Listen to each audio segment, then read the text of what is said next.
கடந்த வருடத்தில் பல்வேறு சந்தர்ப்பங்களில் அத்தியாவசிய பொருட்களின் விலையில் அதிகரிப்பு ஏற்பட்டிருந்தது. நேற்று நள்ளிரவு முதல் சமையல் எரிவாயு சிலிண்டரின் விலையிலும் அதிகரிப்பு ஏற்பட்டுள்ளது.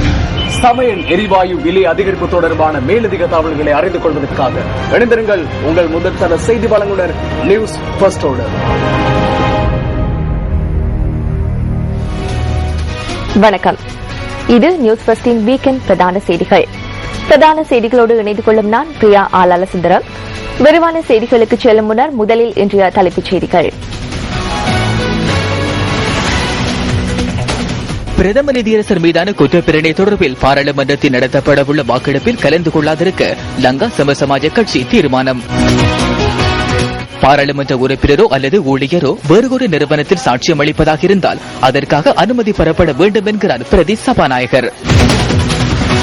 குற்றப்பிரணை தொடர்ந்து முன்னெடுக்கப்பட்டால் பாராளுமன்ற ஆசனங்களை மீளப் பெறுவதற்கான சட்ட அதிகாரம் உள்ளது என பாராளுமன்ற உறுப்பினர் லக்ஷ்மன் கிரிகெல்ல சுட்டிக்காட்டுகிறார். களனி பிரதேச சபை உறுப்பினர் ஹசித மனவலவின் கொலை தொடர்பான விசாரணைகள் குற்றப்புலனாய்வு திணைக்களத்திடம் ஒப்படைப்பு. இலங்கை ஆஸ்திரேலிய அணிகளுக்கு இடையிலான டெஸ்ட் கிரிக்கெட் தொடரின் 3 போட்டிகளிலும் ஆஸ்திரேலியாவுக்கு வெற்றி.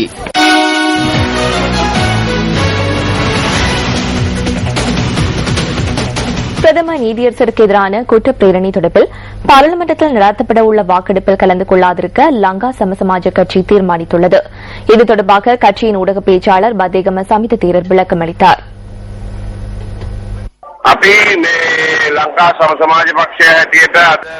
லங்கா சமசமாஜ கட்சி என்ற வகையில் இன்று நடைபெற்ற மத்திய செயற்குழு கூட்டத்தின் போது குற்றப்பிரேரணை தொடர்பில் பாராளுமன்றத்தில் விவாதிக்கப்பட்டு வாக்கெடுப்பு நடத்தப்படுகின்ற சந்தர்ப்பத்தில் வாக்களிக்காதிருப்பதற்கு தீர்மானித்துள்ளோம்.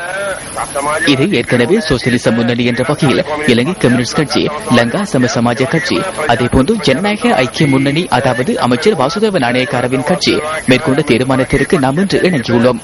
இதனால் நாம் இந்த சந்தர்ப்பத்தில் அந்த தீர்மானத்தை பின்பற்றுகிறோம். வாக்கெடுப்பில் கலந்து கொள்ளாதிருப்பது எமது நோக்கம் என்பதை தெளிவுபடுத்த வேண்டியுள்ளது.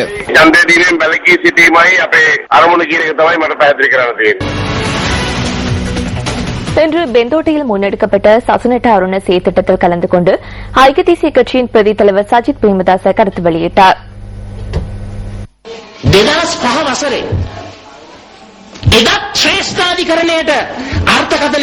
2005 ஆண்டில் உயர்நீதிமன்றம் பொருள் கொடலை வழங்க நேரிட்டது.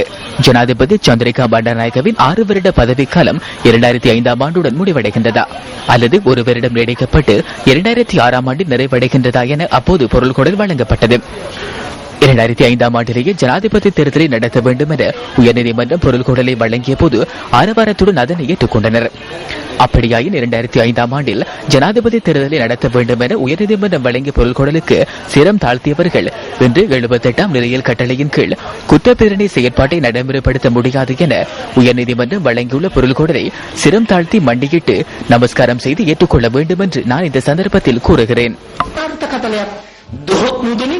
දන ගසලා හිස නමලා වෙන පුදලා පිළිගන්න සිද්ධ වෙනවා කියන එක මම මේ අවස්ථාවේ ප්‍රකාශ කරනවා.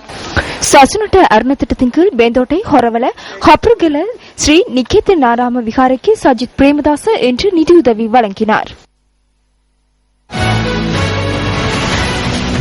பிரதம நீதியரசர் மீதான குற்றப்பிரேரணை ஊடாக சட்டத்தின் இறைமையும் ஜனநாயகமும் அச்சுறுத்தலை எதிர்நோக்கியுள்ளதாக ஆசிய நீதிவள நிலையம் ஐக்கிய நாடுகளின் மனித உரிமை ஆணையாளர் நவநீதம் பிள்ளைக்கு அறிவித்துள்ளது.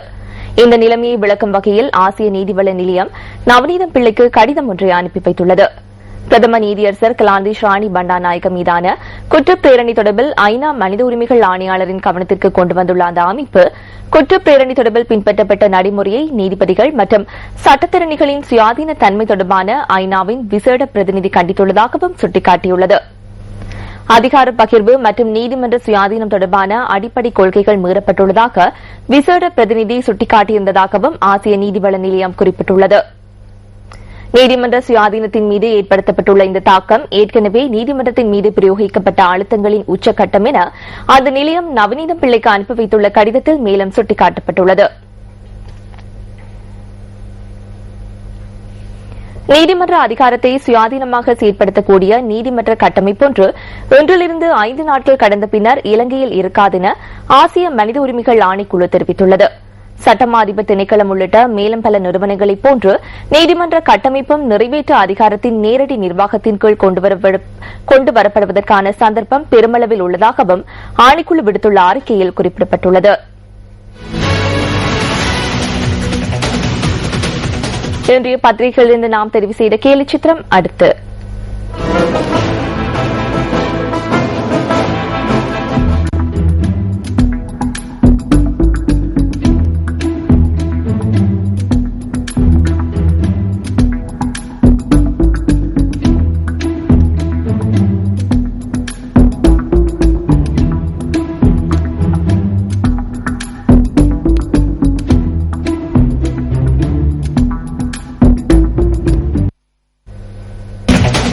களனி பிரதேச சபையின் ஐக்கிய மக்கள் சுதந்திர கூட்டமைப்பு உறுப்பினர் ஹசித மடவல சுட்டுக் கொலை செய்யப்பட்ட சம்பவம் தொடர்பிலான விசாரணை குற்றப்புலனாய்வு திணைக்களத்திடம் ஒப்படைக்கப்பட்டுள்ளது. துப்பாக்கிச்சூட்டுக்கு இலக்காகி காயமடைந்த ஹசித மடவல தேசிய வைத்தியசாலையில் அனுமதிக்கப்பட்டதன் பின்னர் நேற்றிரவு உயிரிழந்தார்.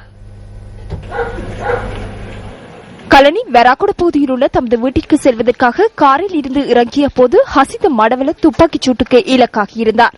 நேற்றிரவு 7:30க்கும் 7:40க்கும் இடைப்பட்ட காலப்பகுதியில் இந்த துப்பாக்கி பிரயோகம் மேற்கொள்ளப்பட்டதாக போலீசார் குறிப்பிட்டனர். இந்த இடத்தில் தொலைபேசியில் உரையாடிக் கொண்டிருந்தார். மோட்டார் சைக்கிளில் இருவர் வந்தனர். மோட்டார் சைக்கிளில் வந்தவர்களை அடையாளம் கண்டுகொள்ள முடியவில்லை. நான் மறுபுறம் திரும்பி இருந்தபோது துப்பாக்கி சத்தம் ஒன்று கேட்டது. திரும்பி பார்க்கும்போது மடவளவின் மீது துப்பாக்கி பிரயோகத்தை மேற்கொண்டு விட்டு அவர்கள் தப்பிச் சென்றனர். இலக்க தகடுகளை பார்த்துக் கொள்ள முடியவில்லை. வாகனம் ஒன்று எடுத்து வருவதற்காக நான் வீதியை நோக்கி ஓடினேன்.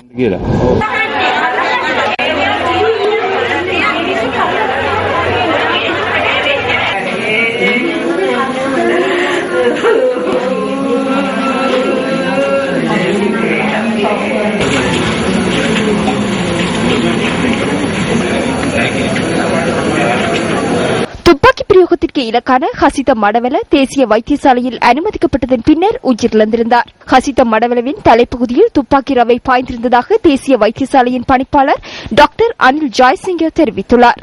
குற்றப்புலனாய்வு திணைக்களத்தின் உதவி போலீஸ் அத்தியட்சகர் தலைமையில் விசாரணைகள் ஆரம்பிக்கப்பட்டுள்ளதாக போலீஸ் ஊடக பேச்சாளர் சிரேஷ்ட போலீஸ் அத்தியட்சகர் பிரசாந்த் ஜாயக்கொடி தெரிவித்துள்ளார். அந்த இடத்திற்கு குற்றப்புலனாய்வு பிரிவின் அதிகாரிகள் நேற்றிரவு சென்றிருந்தனர். மோப்ப நாய்கள், கைவிரல் அடையாள பிரிவின் அதிகாரிகள் உள்ளிட்டோர் சென்று தடயங்களை சேகரிப்பதற்கான பாரிய முயற்சிகளில் ஈடுபட்டனர். இதுவரை 6 பேரிடம் வாக்குமூலம் பதிவு செய்யப்பட்டுள்ளது. மிகவும் விரிவான முறையில் விசாரணைகள் முன்னெடுக்கப்படுகின்றன. இந்த சம்பவத்துடன் தொடர்புடையவர்கள் மீது பாரபட்சமின்றி சட்ட நடவடிக்கைகளை முன்னெடுக்கும் வகையில் விசாரணைகள் நடத்தப்படுகின்றன. 32 வயதான ஹசித மடவல குடும்பத்தின் ஒரே பிள்ளை என்பதுடன் அவர் திருமணமானவர். 2006ஆம் ஆண்டு முதல் களனி பிரதேச சபை உறுப்பினராக அவர் கடமையாற்றி வருகின்றார். ஹசித மடவலவின் பூதவுடல் கொழும்பில் உள்ள மலர்ச்சாலை ஒன்றிற்கு கொண்டு செல்லப்பட்டுள்ளது. பூதவுடல் இன்றிரவு வீட்டிற்கு எடுத்துச் செல்லப்படும் என ஹசித மடவலவின் உறவினர்கள் குறிப்பிடுகின்றனர்.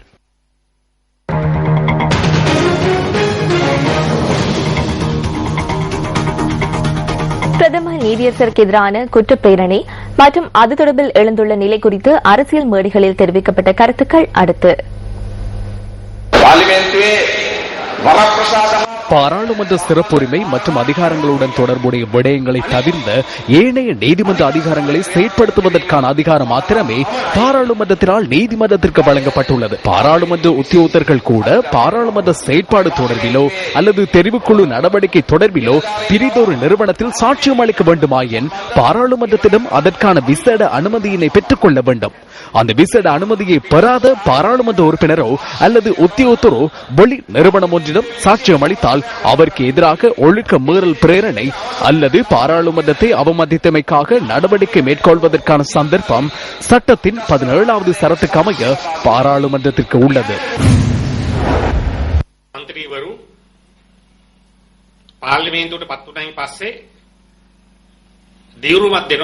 பாராளுமன்றத்திற்கு தெரிவாகும் உறுப்பினர்கள் பாராளுமன்றத்திற்குள் நாட்டின் அரசியல் அமைப்பை பின்பற்றுவதாகவும் அதனை பாதுகாப்பதாகவும் சத்திய பிரமாணம் செய்கின்றனர். குற்றப்பிரேரணை எமது நாட்டின் அரசியலமைப்பிற்கு முரணான செயற்பாடு என உயர் நீதிமன்றம் கடந்த வாரம் மிகவும் தெளிவான முறையில் தீர்மானம் ஒன்றை வழங்கியிருந்தது. ஆளும் கட்சி பாராளுமன்ற உறுப்பினர்கள் உயர் நீதிமன்ற தீர்மானத்தை பொருட்படுத்தாது குற்றப்பிரேரணை தொடர்பான நடவடிக்கையை பாராளுமன்றத்திற்குள் முன்னெடுத்தால் அந்த நடவடிக்கை அரசியல் அமைப்பை பின்பற்றுவதாகவும் பாதுகாப்பதாகவும் செய்து கொண்ட சத்திய பிரமாணத்தை மீறுவதாக அமையும். சத்திய பிரமாணம் மீறப்படுவதனால் அந்த பாராளுமன்ற உறுப்பினரின் ஆசனத்தை மீள பெறுவதற்கான சட்ட அதிகாரம் உள்ளது. ගෙදරට බැනලා ලියුම් එවලා තියෙනවා. පරජනාත්මක ටෙලිෆෝන් පණිවිඩ ලැබිලා තියෙනවා. හැබැයි வீட்டுக்கு அவதூறு கடிதம் அனுப்பப்பட்டுள்ளது. தொலைபேசி கூட அச்சுறுத்தல் விடுக்கப்பட்டுள்ளது. எனினும் நான் ஒரே நோக்கத்துடன் அனைத்தையும் செய்துள்ளேன். நீதிமன்ற கட்டமைப்பை நான் நேசிக்கின்றேன். நாளை எனது அரசியல் பயணம் முடிந்தாலும் நானும் அங்கேயே செல்வேன். அந்த நீதிமன்ற கட்டமைப்பு சுயாதீனமாக நேரடி கருத்துக்களுடன் சந்தர்ப்பவாதிகளின் கைகளில் சிக்காமல் வலுவாக இருக்க வேண்டும் என்பது எனது ஆழ்ந்த விருப்பமாகும். அதன் காரணமாகவே நான் தெரிவுக்குழுவில் அமர்ந்து அந்த தீர்மானத்தை வழங்கினேன். நான் அறிந்த வரையில் அரசியலமைப்பு 2 சட்ட பிரிவுகளை ஏற்றுக்கொண்டுள்ளது. முதலாவது பாராளுமன்றம் அமுல்படுத்தும் சட்டங்கள், இரண்டாவது பாராளுமன்ற நடவடிக்கைகளை முன்னெடுப்பதற்கு அமுல்படுத்தப்படுகின்ற நிறைய கட்டளைகள். அதுவும் சட்டம், இதுவும் சட்டம். நாட்டின் ஸ்திரத்தன்மையை பாதுகாப்பதற்கு பாராளுமன்றம், நிறைவேற்று அதிகாரம் மற்றும் நீதிமன்றம் ஆகியவற்றுக்கு இடையே ஒற்றுமை இருக்க வேண்டும். ආණ්ඩුවට අපි කියන්නේ ශේෂ්ඨාධිකරණයෙන් உயர் நீதிமன்றம் வழங்கிய தீர்ப்புக்கு அமைய செயற்படுமாறு நாம் அரசாங்கத்திற்கு கூறுகின்றோம். இந்த தீர்ப்பை ஏற்றுக்கொள்ள வேண்டும். இந்த தீர்ப்பை ஏற்றுக்கொள்ளாது தமது தேவைக்கேற்ப நடவடிக்கைகளை மேற்கொண்டு பலவந்தமான முறையில் நீதிமன்றத்தின் சுயாதீனத்தை சீர்குலைப்பதற்கு அரசாங்கம் முயற்சித்தால் அதற்கு எதிராக மக்களின் அதிகாரத்தை பயன்படுத்துவதற்கு நேரிடும். அரசாங்கத்தின் ஜனநாயக விரோத செயற்பாட்டிற்கு எதிராகவும் நீதிமன்றத்தின் சுயாதீனத்தை பாதுகாப்பதற்காகவும் நாம் மக்களை வீதியில் இறக்கி எதிர்காலத்தில் நடவடிக்கைகளை மேற்கொள்வதற்கு நேரிடும். நீதிமன்ற சுயாதீனம் தொடர்பில் அரசியல் அமைப்பில் குறிப்பிடப்பட்டுள்ளது. 141 முதல் 5 வரையான சரத்துக்களில் அது தெளிவுபடுத்தப்பட்டுள்ளது. முதலாவதில் நியமனம், இரண்டாவதில் வளமையான நிலையில் இருக்கும் வரை பதவி வகிப்பார் என கூறப்பட்டுள்ளது. அதாவது வளமையான நிலையில் இருக்கும் வரை பதவியில் இருப்பார். அவ்வாறு இருக்காவிட்டால் என்ன செய்ய வேண்டும் என்பது அடுத்த பந்தியில் குறிப்பிடப்பட்டுள்ளது. 75 பாராளுமன்ற உறுப்பினர்களுக்கு மேற்பட்டவர்களுடைய கையொப்பங்களுடன் கூடிய குற்றப்பிரேரணை ஒன்றை கொண்டு வர முடியும். அதனை சபாநாயகர் ஏற்றுக்கொண்டு விசேட தெரிவுக்குழு ஒன்றை நியமித்து அந்த தெரிவுக்குழுவூடாக விசாரணைகளை மேற்கொண்டு அறிக்கை சமர்ப்பிக்க முடியும். நியமனம், வளமையான இருப்பு, நீக்குதல் இதுவே நடைமுறை. எனினும் எம்மவர்கள் நீதிமன்றத்தின் சுயாதீனம் என கோரிக்கொண்டு எதனை பற்றி கதைக்கின்றனர்? நீதிமன்றத்தில் தலையீடு செய்ய போகின்றனர், அழுத்தம் கொடுக்க போகின்றனர் போன்ற கருத்துக்களை கூறுகின்றனர். அவை அரசியலமைப்பில் உள்ளடக்கப்படாத விடயங்கள். உயர்நீதிமன்றத்தின் தீர்மானத்தை ஏற்றுக்கொள்ளப் போவதில்லை என அரசாங்கம் தற்போது கூறுகிறது. இந்த கருத்தின் பொருள் என்ன? அரசியலமைப்பினூடாக அரசியலமைப்பின் பொருள்கோடலை வழங்குவதற்கான அதிகாரம் உயர்நீதிமன்றத்திற்கு வழங்கப்பட்டுள்ளது. இதற்கமைய உயர்நீதிமன்றம் அரசியலமைப்புக்கமைய நடவடிக்கைகளை மேற்கொண்டுள்ளது. எனினும் அரசாங்கம் அந்த தீர்ப்பை ஏற்றுக்கொள்ளப் போவதில்லை என தற்போது கூறுகிறது. அரசியலமைப்பை பாதுகாப்பதாக சத்திய பிரமாணம் செய்து கொண்ட அரசாங்கம் இன்று அரசியலமைப்பை மீறுகிறது.